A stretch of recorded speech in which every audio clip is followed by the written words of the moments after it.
우리가 보통 잠언 8장을 구약의 로고스 장이다, 구약의 말씀장이다 이렇게도 이야기합니다. 특별히 오늘 8장 22절로부터 31절의 말씀은 요한복음의 그 제1장 태초의 말씀이 계시니라, 그 말씀이 아버지와 함께 계셨는데 그 말씀이 하나님이다 라고 하는 그 말씀에 비추어서 많이 설명되고 또 많이 또 강론되고 회자되는 것을 우리가 볼 수가 있습니다. 그리고 오늘 이 말씀 가운데서 계속 아들아 내게 들으라, 쉐마 들으라, 이런 말씀들이 계속해서 나오는 것을 볼 수가 있습니다. 6절에도 보면 너희는 들을지어다, 또 32절에도 보면 아들들아 내게 들으라, 이제 내게 들으라, 쉐마라고 하거든요. 들으라, 쉐마 이스라엘, 이스라엘아 들으라 라고 신명기 6장에 보면 나오는 그러한 구조입니다. 그래서 잠언은 시가 쓰고, 시가 그러니까 문학입니다. 시편, 잠언, 아가, 욥기 이런 것을 우리가 시가서라 합니다. 구약에서 문학적 구조고, 특별히 이거 히브리어를 보면 모음의 그 끊어 읽기, 액센트 이런 것들이 이 시가서에서는 조금 다릅니다. 뭔가 하면 좀 더 노래하는 그런 부분들입니다. 그래서 이 잠언이 그런 시가서인데 그럼에도 불구하고 깊은 그러한 진리를 담고 있다. 뭐 시가서라고 해서 그저 사람의 흥을 돋구는 그러한 노래에 불과한 것이 아니라 아주 깊은 진리를 담고 있는데, 그것이 오늘 잠언 8장, 또 좀 더 구체적으로 말씀을 드리면 22절부터 31절까지 바로 말씀, 신약 성경에서 로고스, 말씀, 그게 구약의 바로 지혜, 호크마, 그게 이렇게 하면 안 되겠죠. 벌써 이 정도 우리가 이해가 되면 그분이 바로 예수 그리스도, 영원히 계시는 성자 하나님, 태초부터 계셨고 그가 30절에 보면 이미 창세 때 계시고, 이게 태초의 말씀이 계시니라는 뜻이거든요. 창조 때 이미 말씀은 계셨다는 거예요. 그래서 말씀은 지음을 받은 것이 아니라 말씀은 나신 것이에요. 독생자로서. 뭐 우리와 같이 생리적인 출생을 생각하면 안 되고, 영원하신 성자 하나님이 성부 하나님께 나신 것인데요. 오늘은 너무 중요한 구절들이 많지만 24절에 보면 바다가 생기지 아니하고 샘들이 있기 전에 내가 이미 났으며, 산이 세워지기 전에, 언덕이 생기기 전에 내가 이미 났으니, 막 이런 표현들이 우리가 그저 여상하게 지나가는 하나의 표현 정도다라고 볼 것이 아니라 깊은 의미를 함의하고 있다는 것을 우리가 알아야 됩니다. 바로 성자는 시험을 받으신 분이 아니라 영원히 아버지로부터 나신 삼위일체 하나님이신데, 그분이 바로 구약시대 때는 특별히 이 지혜, 호크마로 일컫는다라는 것을 우리가 잘 기억해야 됩니다.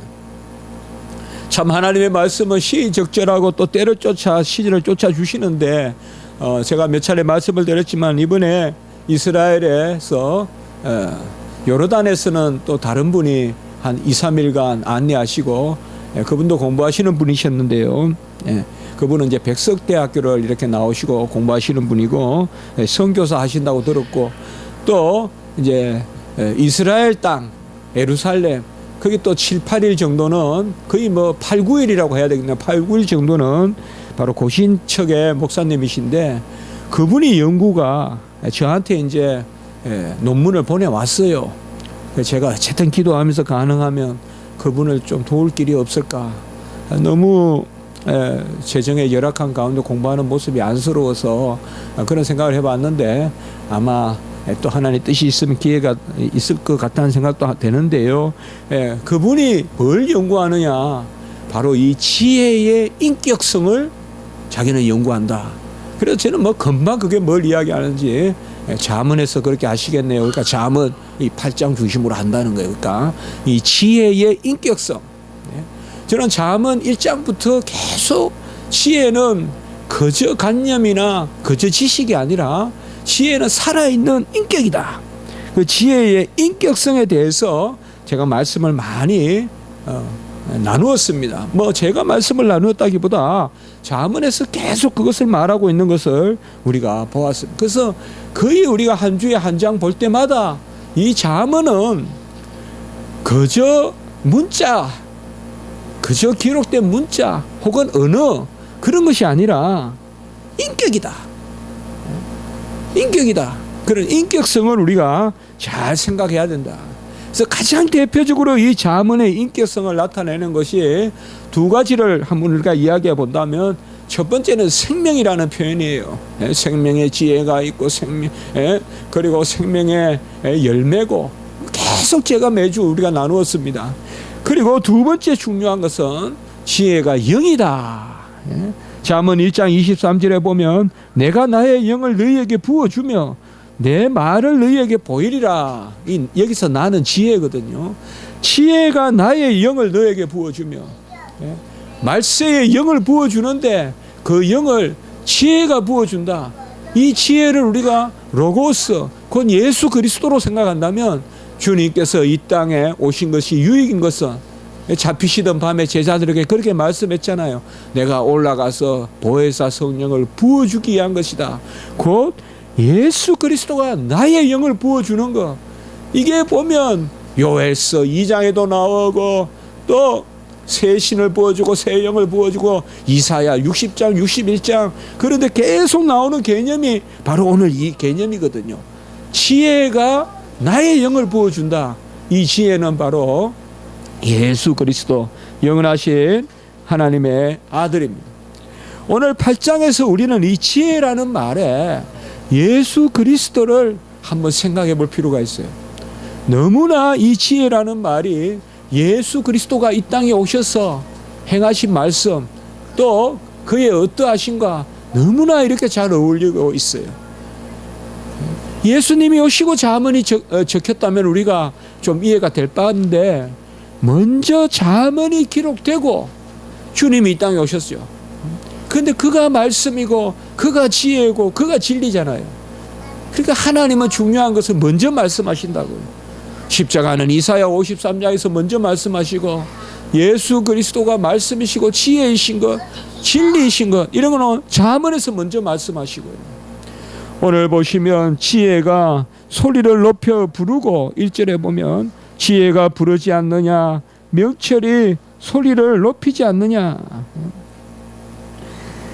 지혜가 곳곳에 찾아와서 큰 소리로 외친다는 거예요.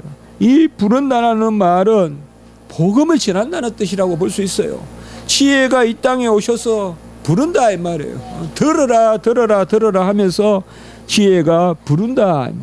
명철이 소리를 높인다. 다 이렇게 대꾸해서 쓴 것은 우리가 비나 또 지혜나 명철 이런 거 다 같은 말로 보면 된다고 그랬어요. 잠언의 이 시가서는 지혜가 부르지 아니하냐 명철이 소리를 높이지 아니하냐 이러면 지혜와 명철을 다르게 보지 말고 지혜가 주어고 명철은 지혜를 수식하는 걸로 보면 돼요. 그래서 명철을 주는 지혜가 우리를 부르지 아니하냐 지혜가 우리의 소리를 높이지 아니하냐. 2절과 3절에 보면 길가의 높은 곳에서 내거리에서 성문격과 문어기와 여러 출입하는 문에서 뭐 요새 표현이면 뭐라 그럴까요? 뭐 시장에서 어떻게 보면 또 가정에서 뭐 옛날 표현이 이 표현이에요. 이게 마태복음 4장 23절에 가보면 갈릴리 방방 곳곳에서 주님이 말씀을 선포하고 복음을 가르치시고 너무나 닮아 있지 않아요? 주님이 이 땅에 오셔서 모든 곳에 높은 산에도 가시고 시장에도 가시고 성문 앞에서 양문 앞에서 거기에서 38년 된 병자도 고치시고 곳곳에서 너희들을 부르지 아니하느냐. 4절에 보면 내가 너희를 부르며 내가 인자들에게 소리를 높이느라 라고 이렇게 말씀하고 있습니다. 이런 말씀을 우리는 이미 먼저 그냥 결론적으로 여기 오늘 지혜는 결국 예수 그리스도를 뜻한다. 그렇게 봤을 때 바로 예수 그리스도가 이 땅에 오셔서 사람들아 너희를 부르고 내가 인자들에게 소리를 높이느라. 인자들도 사람들을 뜻해요. 사람들에게, 그리고 사람의 아들들에게. 구약의 표현법이에요. 사람이 무엇이간데 인자가 무엇이간데 그 시편 말씀이 있잖아요. 그건 마찬가지예요. 사람들을 부르며 사람들을 높이느라. 주님이 이 땅에 오셔서 우리에게 소명을 주신다. 콜링 하신다. 소명을 주시고 방방곡곡에 다니면서 그것을 우리에게 말씀해 주고 있어요. 그러면서 6절에 보면 너희는 들을지어다. 들으라 이 말이죠. 말씀을 들으라. 여기에서 다시 신명기 6장에 쉐마 이스라엘. 쉐마가 히브리 말로 들으라는 명령형이에요. 들으라 이스라엘아. 들으라 쉐마 이스라엘. 이스라엘아 들으라. 구약 백성들에게 계속 말씀을 들으라. 문석주에서나 어디에서나 말씀을 들으라. 오늘도 보면 34절에 보세요. 누구든지 내게 들으며 날마다 문 곁에 기다리며 문설수 옆에서 기다리라. 이런 말씀이 다 신명기 나오는 말씀이란 말이에요. 들어가나 나오나 출입해서 말씀을 보고 경문을 차고, 또 옷수를 달고, 우리 뭐 이스라엘 이번에 식구랑 다녀와 봤는데 다 옷수를 달고 다녀요. 까만 옷에다가. 그게 다 말씀을 기억하라는 것이거든요. 말씀을 기억하라. 너희는 들을지어다. 그저 지혜를 우리가 생각하듯이 뭐 노련한 사람, 지자들, 현자들 그런 사람들의 어떠한 지식이나 그렇게 봐서는 안 되며 바로 듣는 것에 일시적으로 구약시대 때는 율법과 또 구약시대 때는 여러 말씀을 통하여 특별히 오경의 말씀이라는 것을 중심적으로 해서 들으라 했다면 이제 우리에게는 그 오경을 들으라, 율법을 들으라가 아니라 그리스도의 음성을 들으라. 주님이 이 땅에 오셔서 친히 우리에게 말씀하시는데 그는 참빛이시오. 오늘 5절에 보면 너희의 마음이 밝을지니 바로 우리 안에 독생자의 영광을 보니 참빛이 있는데 그 빛이 독생자의 영광을 보이게 하는데 그것을 보니 은혜와 진리가 충만하더라. 다 요한복음 1장에 나오는 말씀들이에요. 우리가 곱씹고 또 보고 또 보면 너무나 그 말씀이 은혜가 된다. 요한복음 1장의 말씀이 바로 그 말씀이 생명이고 사람들에게 빛이고 그 빛이 와서 비치니 5절에 너희의 마음이 밝아지니.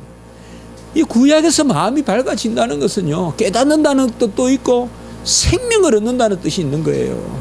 죽은 마음에 부르죽죽 죽어있는 우리의 마음에 멍이던 마음에 상처나고 찢겨진 마음에 생명의 빛이 역사한다는 거예요.